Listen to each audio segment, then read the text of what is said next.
és el centenari de la Càtedra de la Llengua Valenciana en la Universitat de València, en 1918, de la qual Lluís Fullana i Mira va fer l'honor d'assumir tal càrrec.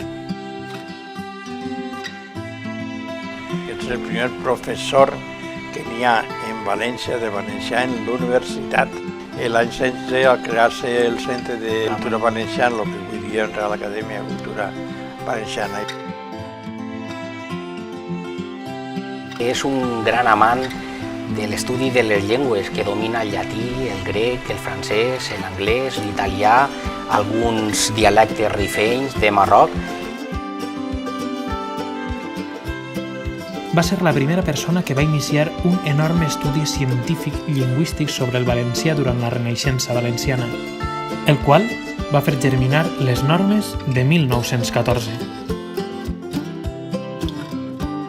Normes d'ortografia valenciana de 1914, redactades per Fullana a proposta de lo Ratpenat, foren també acceptades pel Centre de Cultura Valenciana. En aquestes dues entitats es concentraven l'immensa majoria d'intel·lectuals de l'època.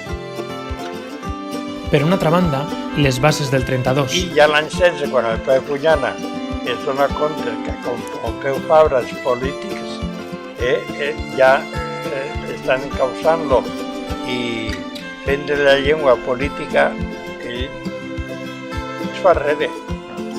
Perquè est autòdic que sofrim, en el que o sometem el valencià al català o en el que reneguem del valencià pel castellà, és només un símptoma d'un mal major i ocult que tenim, per culpa del qual anem cedint la nostra riquea i anem renunciant a poc i cada volta més al nostre patrimoni.